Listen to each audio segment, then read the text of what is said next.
Election is happening tomorrow, and we're finally into the final countdown here. And yes, this is live. We're going to go live here in the Kwak Brothers. And you might be wondering, where's Daniel? Well, unfortunately, Daniel is sick today. No, I don't think he has COVID, but I think he just has a regular flu or some kind of cold, some kind of bug. I don't even know. I'm not a doctor. My parents wanted me to become a doctor, but I failed at that objective. But I rather chose to become a real estate investor instead. So today we're gonna have a really fun show and cover some news as well as some topics. And you might be wondering, is this gonna happen every day? Yes, we are planning on going live every day, pretty much every weekday. And we're gonna be covering different topics such as real estate news, housing market, what's happening to the world of banking and the HELOC stories.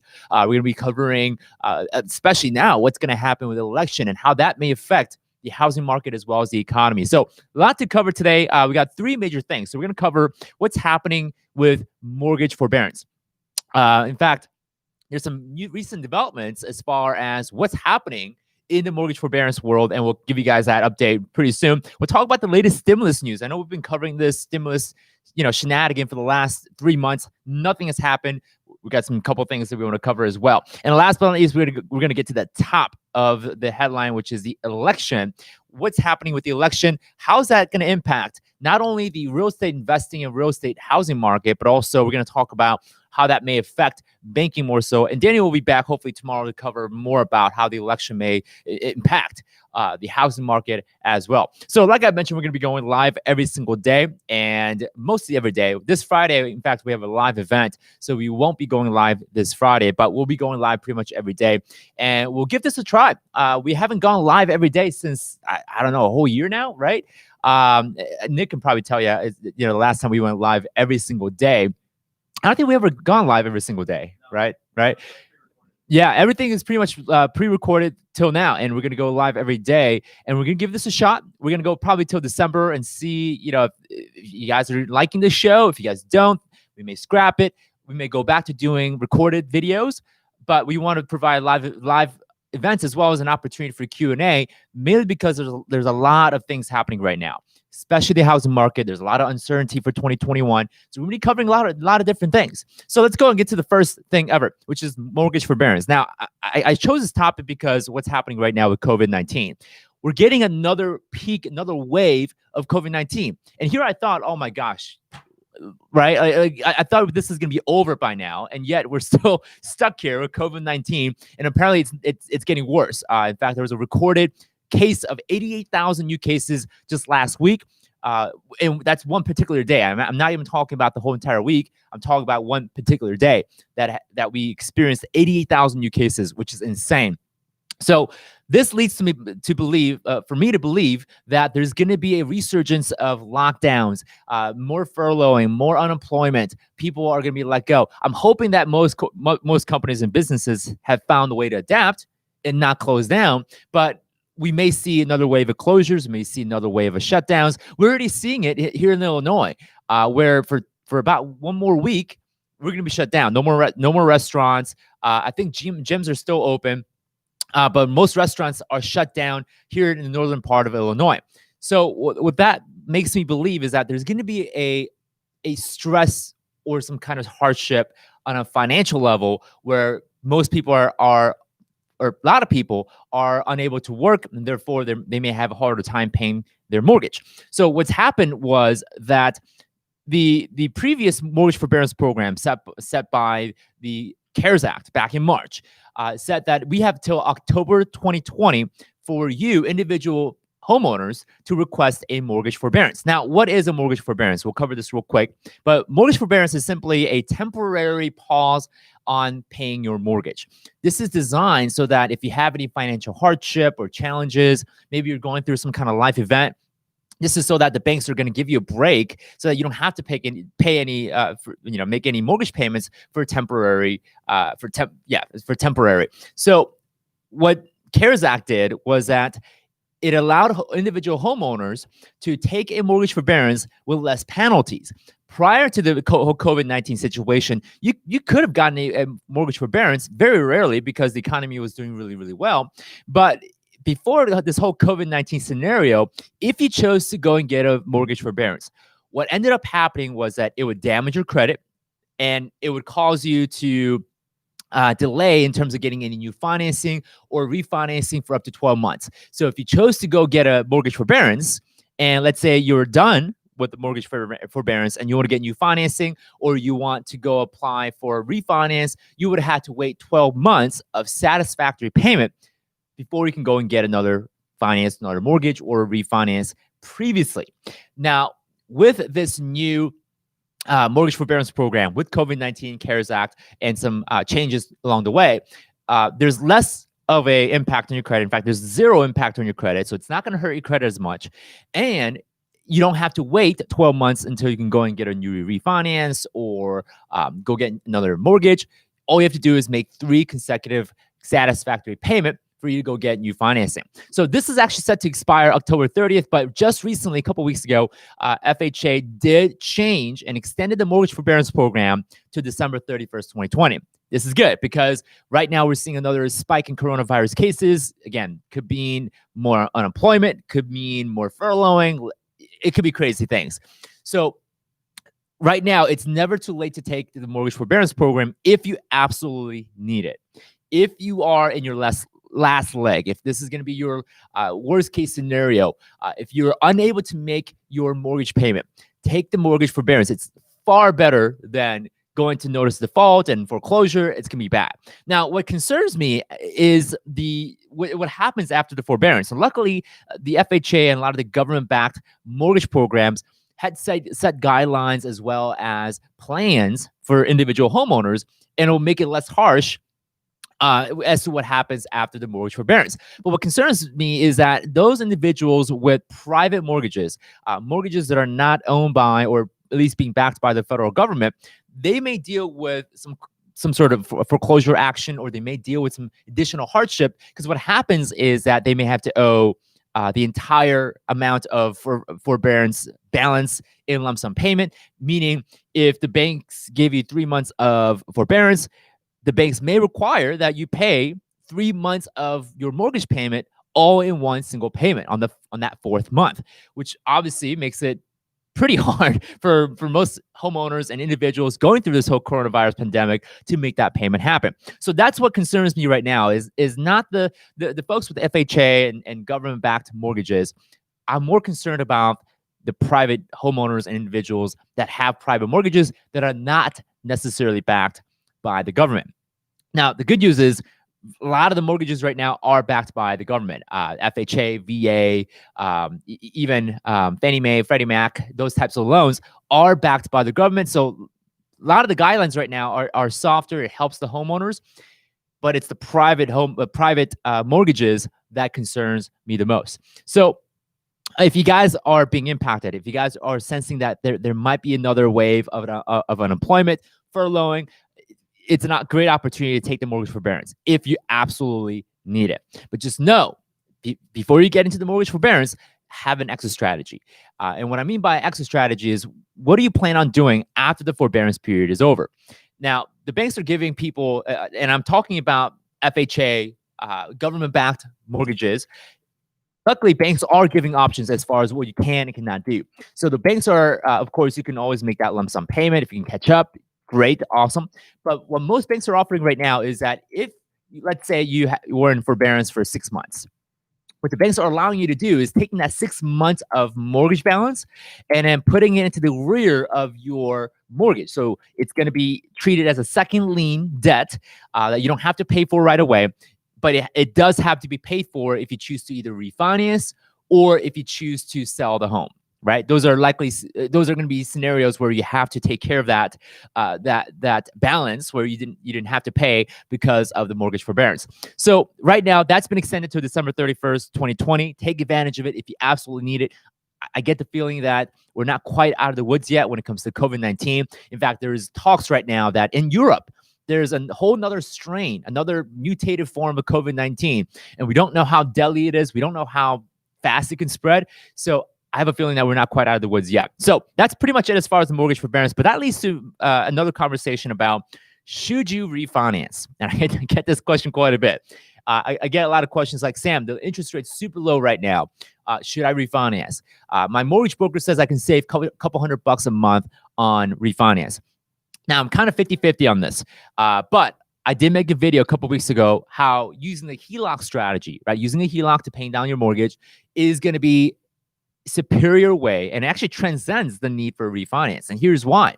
If you choose to go and get a first lien position HELOC, most likely for first lien position HELOCs, rates are going to be low as well, right? That's another fallacy that a lot of people think, well, I'm just going to go get a refinance because the rates are low and I'm just going to go get another 30-year mortgage.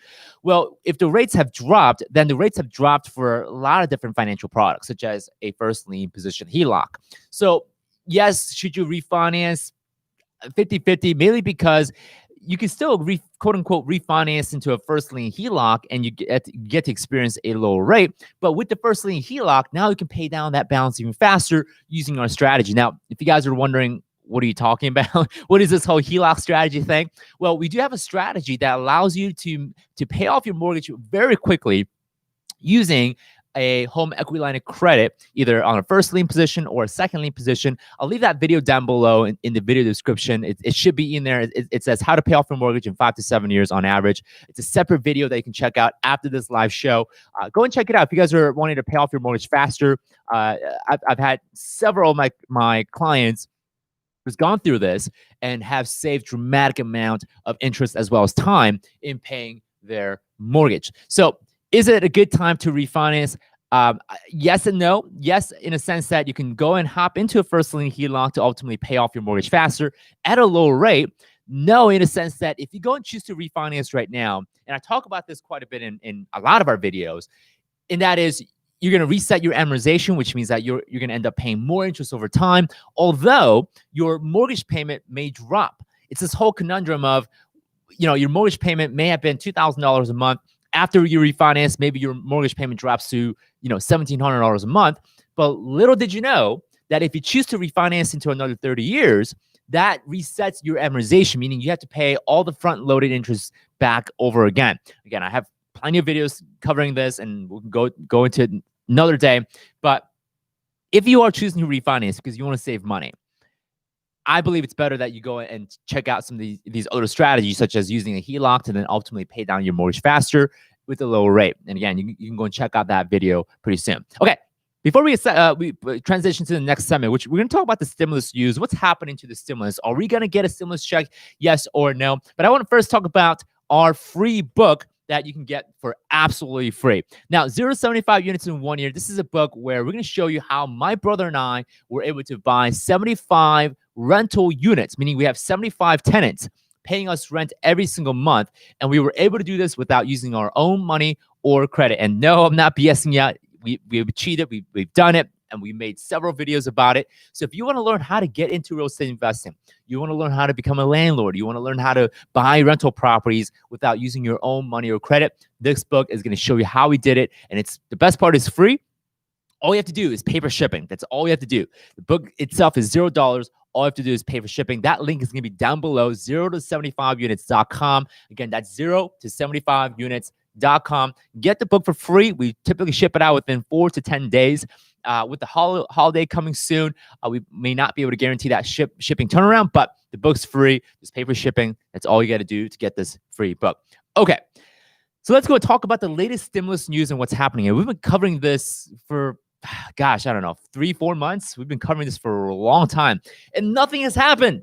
Nothing has happened, and I personally got sick and tired of it. I don't know about you guys. I mean, put it in a comment down below. I got pretty sick and tired of it. So I stopped covering it for a very long time. I thought about covering it and continuing it, but I mean, at that point, there really wasn't much progress, let's say. So here's the latest news when it comes to the stimulus news. And yes, the talks are still happening. I can't believe it.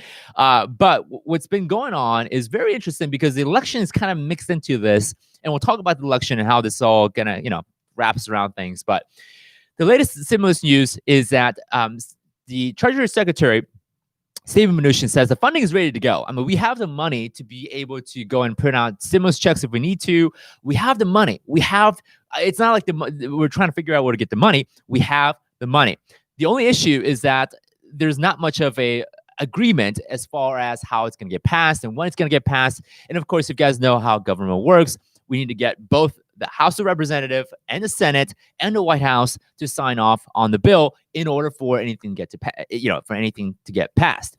So right now, there's a disagreement as far as when it's going to get passed. That's the question in hand. And of course, with the election into the mix, a lot of the top Democrat leaders are saying, well, Joe Biden's going to win, so we're just going to wait till next year and get a clean slate start on this whole stimulus talk. They're counting on Donald Trump leaving the White House and Joe Biden coming in. And of course, there's now an orchestration, a Morgan agreement between the House and the White House. And that's what the top Democrat leaders are counting on. And of course, there's a little bit of issue with this, and that is, well, what about the American people? We've been waiting. We've been waiting since, I don't know, forever.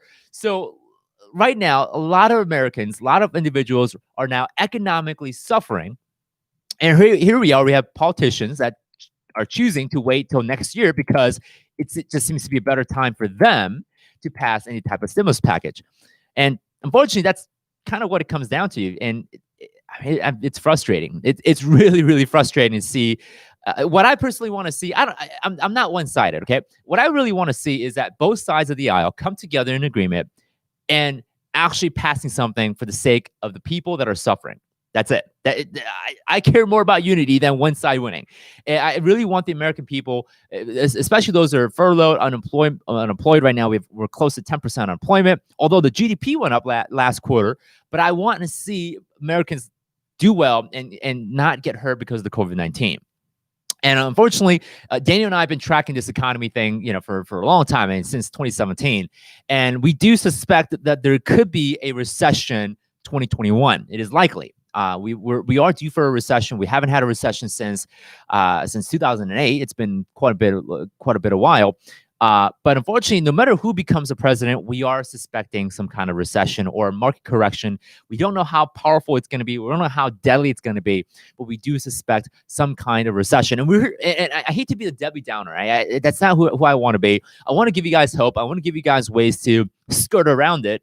And that's the topic we're going to cover throughout our live shows. We're going to talk about how do you protect yourself from recession. So the reason why you should definitely subscribe, as well as hit the like button on this video.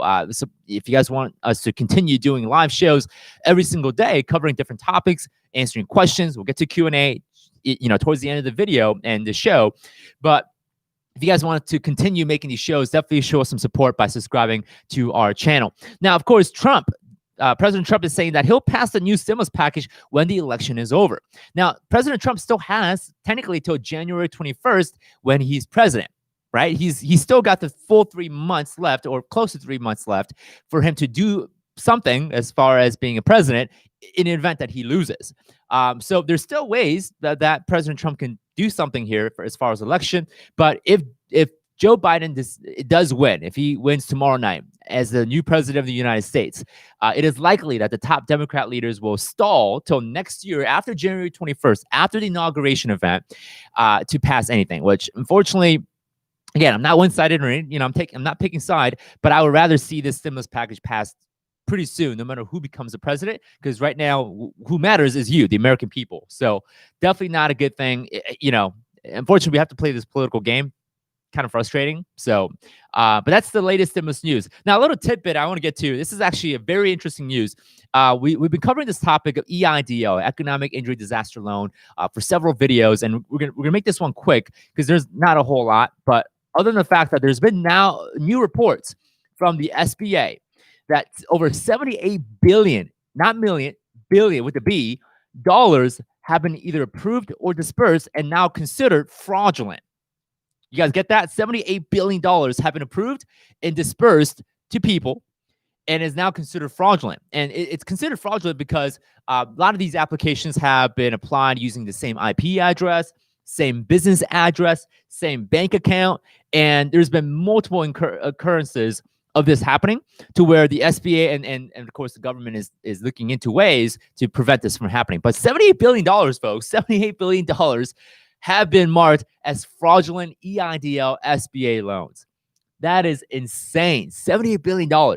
And of course, we've been seeing a lot of news articles of people getting arrested because of the fraudulent activity. It's mad. It's crazy. And of course, the moral of the story is don't lie. Okay, don't defraud the government. Bad things will happen if you try to defraud the government. So don't do that, people. Right? It's just don't lie. Okay, that's not a good thing. So that's pretty much what it is for EIDL. Let's go and spin around and talk about the election. This is a good segue because the election and the stimulus talk has kind of been butting heads, right? It's there's a friction happening between the stimulus news or what's happening in the stimulus world and election. Has this not been an election year? It probably would have been different as far as what could have happened to the election, or excuse me, the stimulus. If this was not or if this was not an election year, we probably would have seen a stimulus package by now. I think, and this is just my opinion, I don't have any substantial data or statistics to back this up, but I think part of the reason why there's so much friction and stalling when it comes to the stimulus package is because the election, right? If President Trump does pass or miraculously does pass a stimulus package, let's say tonight, that makes him look good, right? That makes him look like a successful president. And of course, there's an opposition where they don't want that to happen. So I think there is, unfortunately, election has to come in the way of course, the well-being of Americans. That's how it's going to be. So let's go and cross over to the election. But before we do, I want to quickly do a shameless plug. Yes, there's a lot of shameless plugs in our shows. And that is our live event this weekend.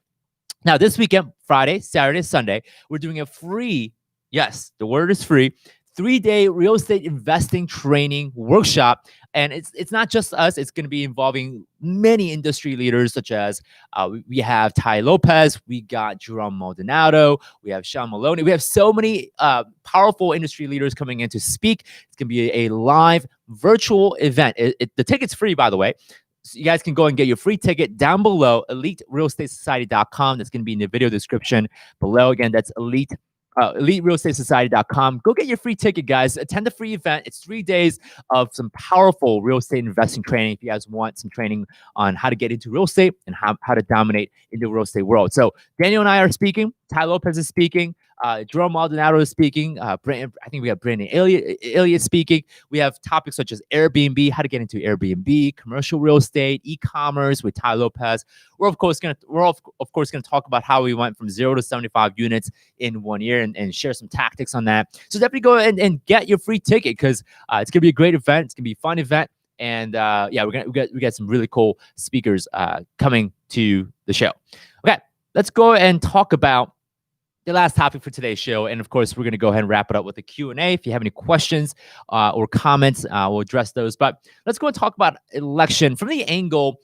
And again, our channel is all about finance, real estate, how to make more money for you guys, right? We want to share topics and tips on helping you guys make more money, primarily through real estate, but we talk about other things in the market as well. But let's go and talk about the election from that angle.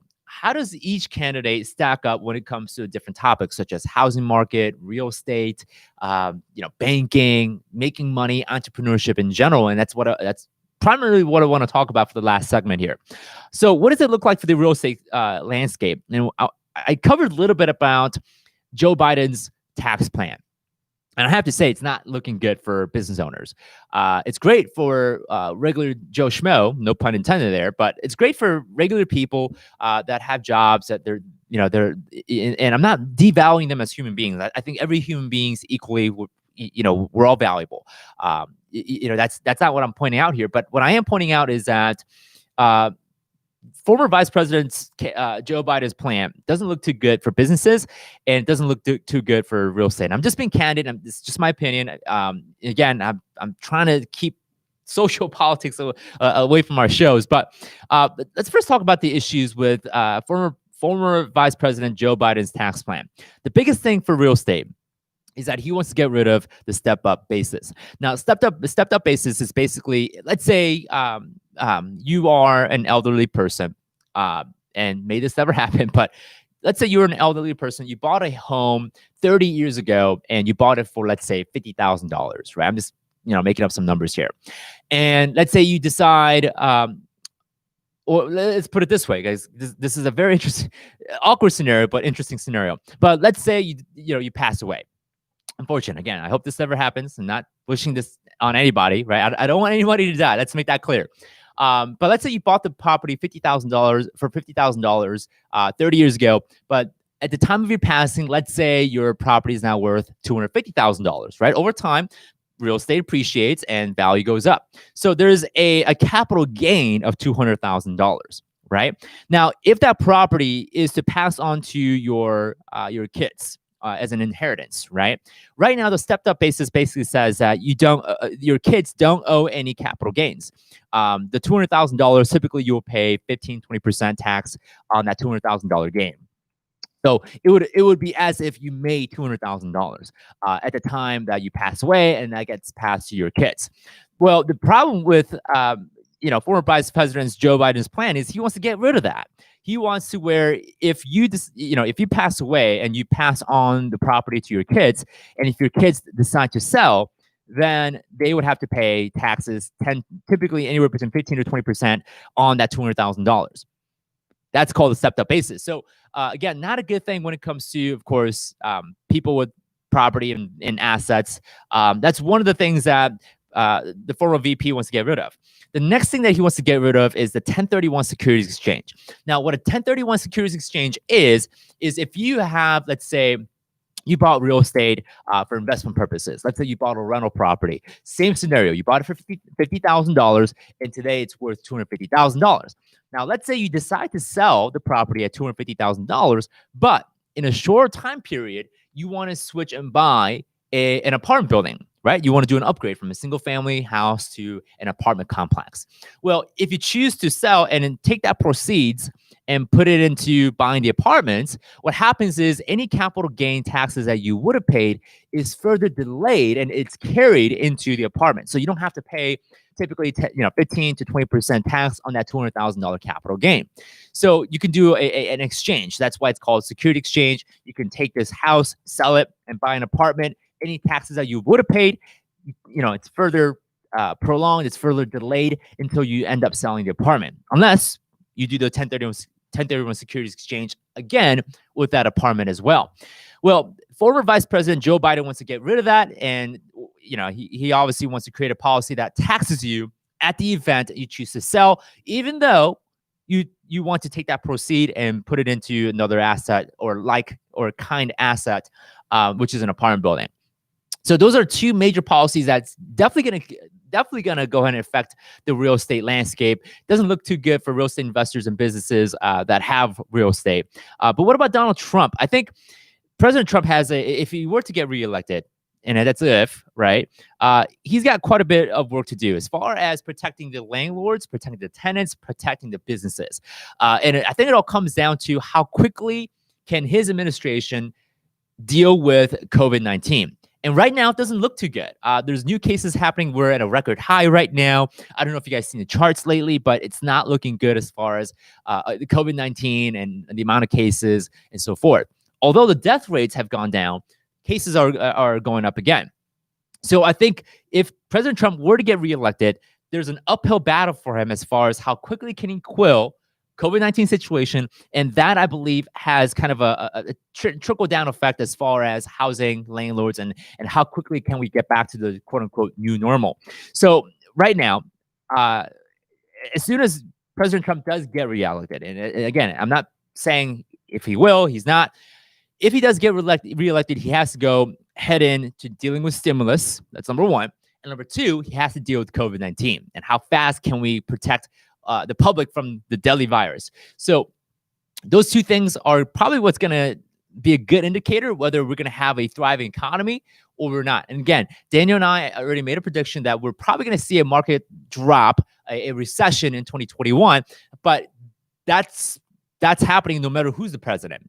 If Joe Biden's the president, I think it's gonna happen. If Donald Trump's the president, I think it's still gonna happen. How we respond to it is gonna be a different story, right? If you guys remember back in 2008 when President Obama was the president, we dealt with it by pumping a lot of cash into the economy. We had a quantitative easing happening in 2010, I believe. And in 2012, we passed the Dodd-Frank Act, which we're going to talk about that in just one second, which created more restrictions and regulations for the banks, which definitely slowed down the growth as far as the recovery. So Daniel and I do believe that there's going to be some kind of a market recession next year. but it comes down to how well each presidential candidates can respond and react to that. That could ultimately determine what's going to happen to the economy over the next 10 years, which does definitely have a long-term ramification. So for President Trump, if he does get reelected, then I think he's got, again, an uphill battle that he needs to fight. If Biden were to get elected, then obviously we've seen some of his policies as far as taxes go, and it doesn't look too good for real estate. Okay, let's go and talk about banking landscape. What is it going to look like for banking? Are we going to have a easier restriction for banking if Joe Biden wins? Are we going to see a easier banking restrictions if President Trump wins? So here's my analysis, and again, this is my own analysis.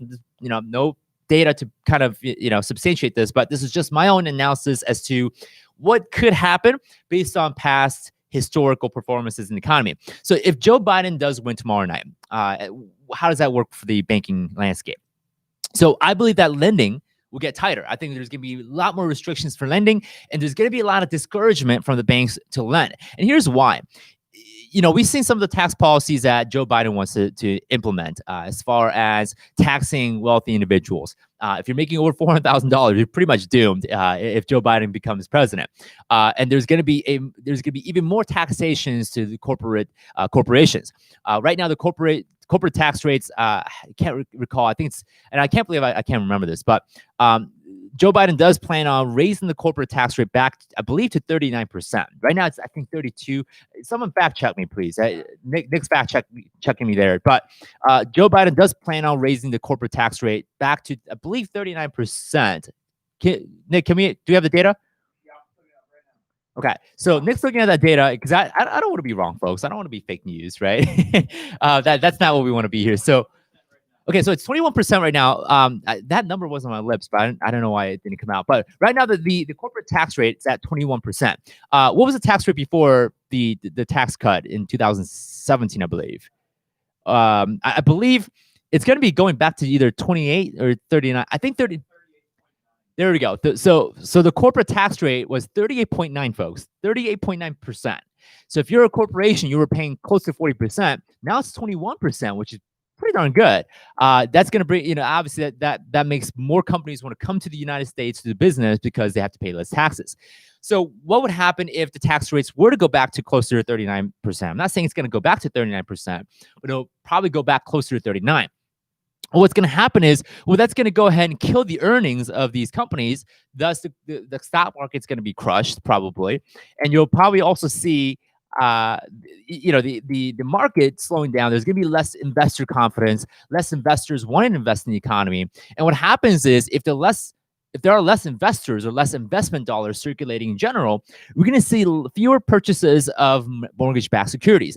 Now, mortgage-backed security, if you guys don't know, is if a bank, let's say, gives you a loan, let's say they give you a loan for $100,000. What happens is the banks will then sell your loan to a company in Wall Street, a banker in Wall Street, and they'll package these loans, thousands of mortgages, into one to make a one mega giant mortgage, and we call that the mortgage-backed security. Now, there's going to be fewer investors and fewer hedge funds, fewer companies buying mortgage-backed securities, which means that banks have less incentive, or they have less desires to create more mortgages, to originate more mortgages, which means that the banks are going to tighten up the restrictions. They're going to create less mortgages. They're going to approve less, which means less home buying. And of course, that means that's going to cause some real estate housing cool down or crash at worst case scenario. So it's not going to look great. If, let's say, those tax policies were instituted, right? Some of these tax policies that Joe Biden is talking about, it's not going to look great for banking and lending because, obviously for the stated reasons. We may see the return of some of these Dodd-Frank regulations. Now, Dodd-Frank, instituted in 2012 by President Barack Obama, created some regulations and restrictions as far as what banks can and cannot do. Now, this definitely tightened up the lending restrictions for banks. It allowed the banks to lend less. Banks didn't want to lend as much. So obviously that's going to go and cause cause fewer lending transactions that can happen if some of these provisions were to return. So if Joe Biden and some of the top Democrat leaders, or perhaps even Republican leaders, do bring back the Dodd-Frank or some of the provisions back, then we may see even tighter and slowing down of lending in the next few years. Okay. Now I talked about confidence in the market that may go down. Corporate taxation may kill the earnings, which again could hurt the stock market in general for the next few years. Now, what does it look like for Donald Trump? If Donald Trump wins the president, what does it look like for banking landscape? Now, it may sound like a broken record, but again, it goes back to the whole COVID situation. How quickly can we deal with COVID-19? How quickly can we get the stimulus packages out there? Because right now, the stock market in general, if you guys have been paying attention to the news, it's been pretty sensitive to the stimulus news. Whenever there's a kind of oh my gosh, is it, the stimulus package is going to pass tomorrow, or oh, the stimulus package is coming very soon, then the stock market kind of does this little nudge to the top, right? It kind of gives it a little boost. So right now, I think the next few months, and this is just my analysis, it depends on how President Trump will perform as to how fast can he bring the stimulus package and how quickly and how effective he will be when it comes to dealing with COVID-19. Those two things are probably going to be the main predicator as far as what we can potentially see for even banking, the economy, housing market, the whole 9 yards. So there's a lot of stake in this election right now, not just with COVID-19, not just with lending, but a lot of different policies as far as economy. And Daniel can definitely bring bring you guys up to speed as far as how that's going to all affect. Hopefully Daniel will feel better tomorrow because he is sick. And we were supposed to do this show together, but unfortunately he is down and out. So hopefully we can come back and we could do the show together. It's much more entertaining, by the way, if you get, two of the Kwak Brothers here.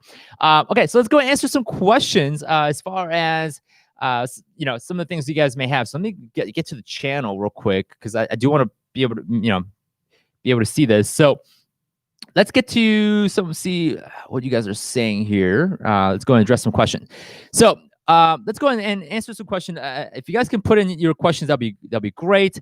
So I do see a lot of passion in the comment field. Vote Trump for a good economy. So I'm just reading off the comments here. Hi, can you tell the country county when you're talking about? Can you tell the county when you're talking about? I'm not sure what that means. What about taxes and insurance when taking forbearance? That's a good question. So right now, what the banks have been doing is that they've been putting the escrow on halt as well. And that's what I believe in. I'll have to fact check that for you guys as well. But what's been happening is that since the banks are escrowing, most banks are escrowing insurance and taxes, they're also holding that in place as well. The loan servicer is. But that is another issue, right? How is the mortgage forbearance going to affect the taxes and insurance as well, especially the property taxes? That's definitely going to put some strain on counties, right? Counties to actually be able to function and them being able to operate, because if they don't have any county taxes coming in, then it's going to be pretty tough for the counties to stay in operation. Okay. Okay. So guys, go and put down your comments or your questions down below. We'll love to see your questions and we'll do some Q&A, whether that's about HELOC strategy, whether that's about real estate, whether that's about the election and how that's going to affect the whole nine yard as far as the market and economy. There's a lot to cover. So we'll definitely have to talk about the housing market in depth when Daniel comes back tomorrow. Hopefully he comes back tomorrow because, he's sick. So we'll address that story tomorrow. And of course, we'll make sure that you guys stay updated. So I don't see a whole lot of questions right now. So what we'll do is we'll wrap up the show. Each show is going to be about 30 to 40 minutes long. We're going to have guests as well. We're going to bring in guests. We're going to bring some experts into the Kwak Brothers studio. We're going to go and have some really fun show. And what we'll try to do is we'll try to be entertaining. It's kind of hard to be entertaining when, there's a lot of crazy stuff happening in the country right now. A lot of people dying, unfortunately, with COVID-19. A lot of people unemployed. There's nothing funny about that. Love to, be entertaining, but unfortunately, when we look at the outlook of the economy, it's not looking too good. So Carlos Smith is saying, what's up with the stimulus check? What's going on with that? So right now, there's pretty much no hope for a stimulus check this week. Probably not going to happen next week either. Okay. And something I iterate, and I'll unpack this a little bit more, but it sucks that the election is intertwined with the stimulus check. Okay, sorry, I'm pounding the table too much here. I look like an evil North Korean dictator, right?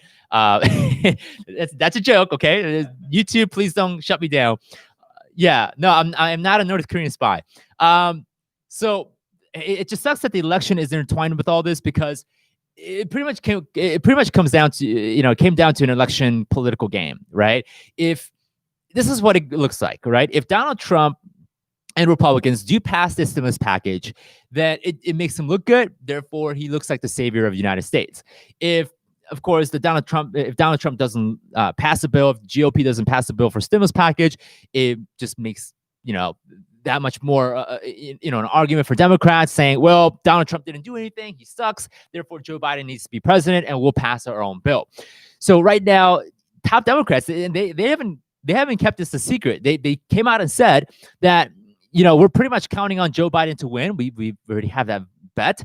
We know Joe Biden's going to win, and we're going to wait till next year to pass this stimulus package. And next year, folks, is 2 months away, 2 stinking months away. And a lot could happen to American people, normal folks, you and me. A lot of things could happen to the economy. And yet here we are, we're waiting 2 months or 3 months until Joe Biden becomes president, or whoever becomes president, to pass the stimulus package. Crazy, right? So it's so unfortunate that helping Americans have to be about politics now. That's kind of bad. Okay. I'm thinking of going from a VA to conventional. I'd like to reuse my VA to buy another property. What is your advice in these times regarding purchasing a few units or a single family? So right now, this is my opinion, and this is probably Daniel's opinion. I don't want to put words in his mouth. He can probably give you a more qualified suggestion than I could. But I think it's a terrible, terrible, terrible time to buy a property right now. I mean, it's the inventory is low. I think the problem with the housing market right now is it's not the fact that people have money to buy properties. There's not enough inventory. And it's causing the property values to go up. You guys been seeing Daniel covering different markets as far as which property is doing good, which property is doing bad. He's even giving grades to these different states, right? So right now, I think it's not a good time to buy a property, especially if you're in a major metropolitan area like New York City, which, by the way, I'll talk about New York City in just a sec. But if you're in California, Chicago, Seattle, Florida, all these cities are experiencing a surge. I mean, it's crazy how fast homes are being sold, as well as how high the prices are. So I think my advice, my opinion, is to buckle up. Just give it a couple months until it slows down. It will cool down at one point, and then I think it'll be better time to buy then when obviously housing prices fall down. I don't think right now is a good time to buy in general. I think it's terrible. Of course, if you don't have a home, and this is like the only opportune time for you to buy a house, and of course you don't have much option. But I think right now is not a good time to buy property. Now, I mentioned New York City, and something funny and interesting. It's not funny, actually. It's kind of sad. Something interesting is happening in New York City, and that is people in New York City are leaving Manhattan like in droves. Like, it's crazy right now. I wish we had some clips and footages to show you, but right now New York City looks really bad. In fact, there's this insane amount of people leaving to the suburbs. A lot of young millennial families are moving away from Manhattan, and that actually may bring the prices of Manhattan real estate down. That includes residential, commercial, and etc. It is also said that almost 50% of all restaurants or businesses that have shut down due to COVID-19 probably won't be coming back. And this is, I mean, it's sad. It's really, really sad. And that's just Manhattan alone. I mean, we haven't discussed what could be happening to Los Angeles, Seattle, Chicago. I mean, this is not confirmed yet, but even I'm thinking about moving and getting out of Illinois. I mean, it's just that bad. So, New York City, unfortunately, a lot of business owners are losing their businesses. They're shut down. They're unable to come back. Or they've shifted to virtual. It's just not good. So New York City most likely will probably cool down and shut down pretty soon. So yeah. So Nick just said, our producer said the crime rate in New York City has skyrocketed, and that makes sense because New York City just took $1 billion away from the police department. they effectively defunded the police. So you can see why the crime rates went up, because there's not enough police officers policing the city. And we won't get into that because we want to cover financial news here at the channel, but it does matter, because when you have families that are scared out of their minds because the crime rate's going up, families don't want their kids to be exposed to crime. I mean, I have a daughter. I have a 9-month daughter, and I certainly don't want my daughter growing up in a place where there's a lot of crime. So you can imagine a lot of people leaving, people, families with jobs, and they got kids, and you can imagine how that's going to turn out for school systems as well in New York City. So not a good thing, not a good look for New York City. It's very unfortunate what's happening. So not a good thing.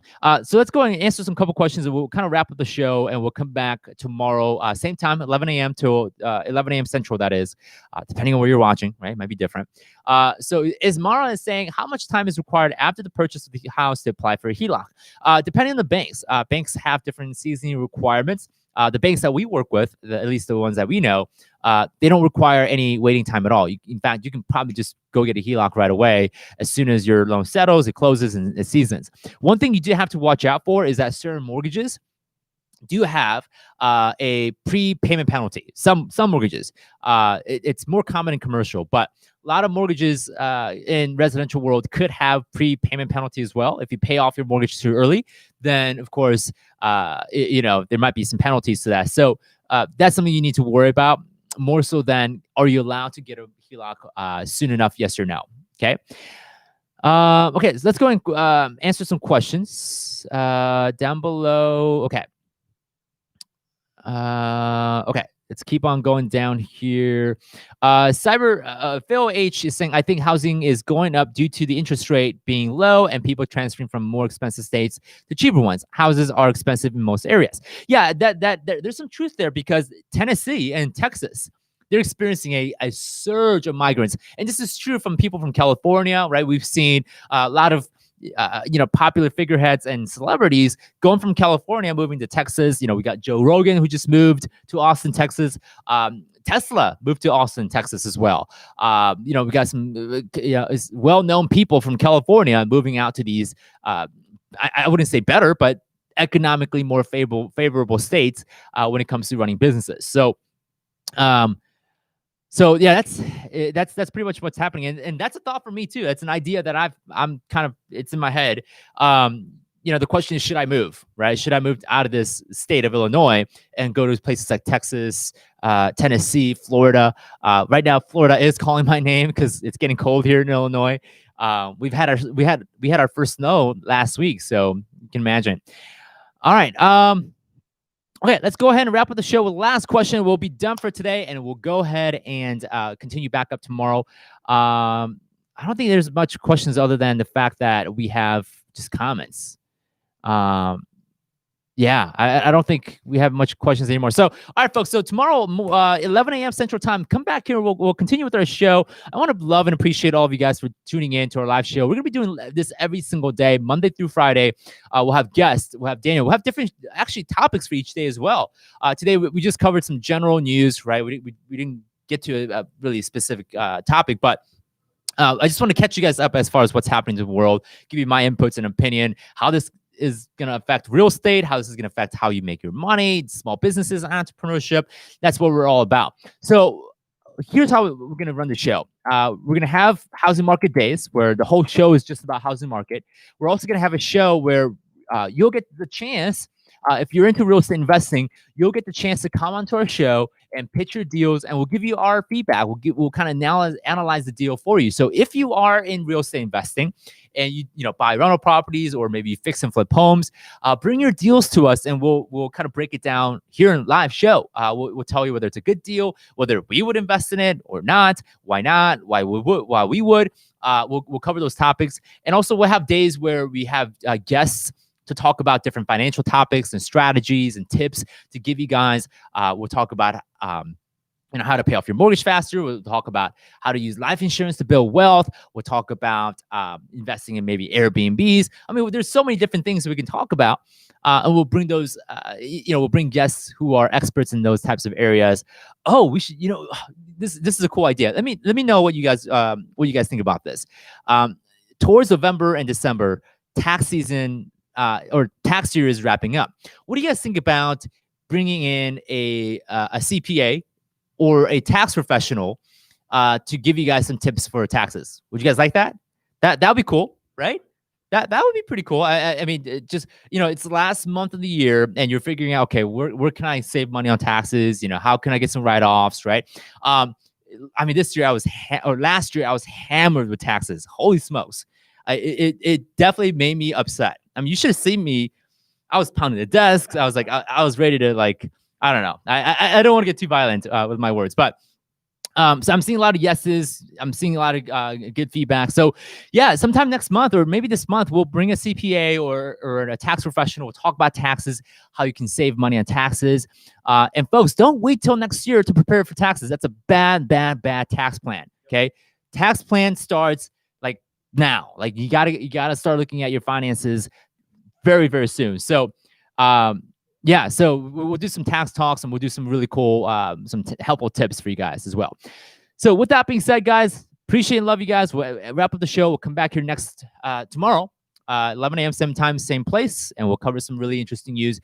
Tomorrow's election day, so we've got a lot to cover as far as what's happening in the world of elections. So with that being said, I'll see you guys tomorrow and have a great rest of the day. Take care, guys.